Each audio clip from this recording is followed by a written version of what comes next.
চাইনা তখন হয়ে যাবে, চাইনা তখন না আমি বাজে কথা বলি।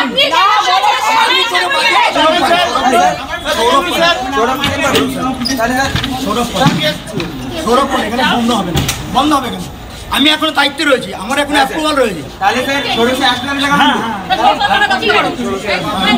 একটা মেডিকেল জমা দিতে এসেছিলাম, হ্যাঁ ওনার কাছে মেডিকেল লিভ জমা দিতে এসেছিলাম ওনার কাছে, লিভের অ্যাপ্লিকেশন।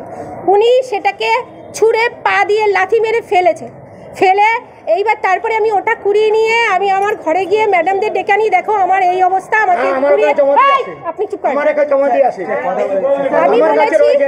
আমি বলেছি যে হলো দেখো আমার অ্যাপ্লিকেশনটা পা দিয়ে লাথি মেরে ফেলে দিল। এবার সব ম্যাডামরা যখন এসছি উনি আমাকে তেড়ে এসেছেন, তেড়ে মারতে গিয়েছেন, এই পর্যন্ত এসছেন, লাথি মেরেছেন। আর প্লাস আমাকে হ্যাঁ এই চেন না উনি টিআইসি, হ্যাঁ মারতে গিয়েছেন, লাথি মেরেছে, এরা সাক্ষী আছে, হ্যাঁ সমানে লাথি মারছে। আর তারপরে বলেছে যে এমনকি বলেছে হ্যাঁ স্কুলের মধ্যে আমাকে তিনবার বলেছে। তারপরে আমি বলেছি এখানে হয়েছে ঘটনাটা, তখন আমি বলেছি বারান্দায়, তখন আমি বলেছি একটা চরমরে, যখন আপনি অভিযোগ করেছেন? হ্যাঁ আমি থানায় এফআইআর করেছি, ওনার নামে বনগাঁ থানায় এফআইআর করেছি। কি চাইছেন?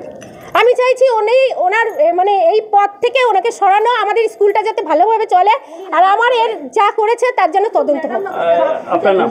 আমার নাম রাখি মণ্ডল বিশ্বাস।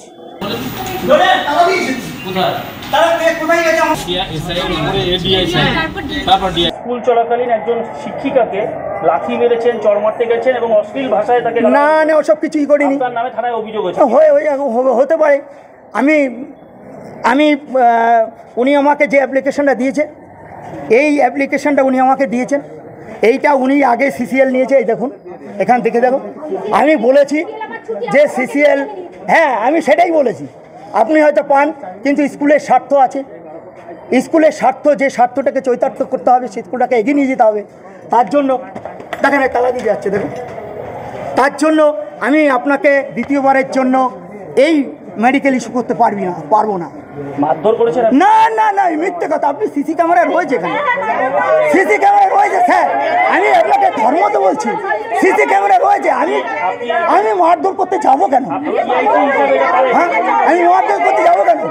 আমাকে মেরেছে, আমাকে তো রয়েছে এখানে, আমার পঙ্কজ কুমার ব্যাপারী।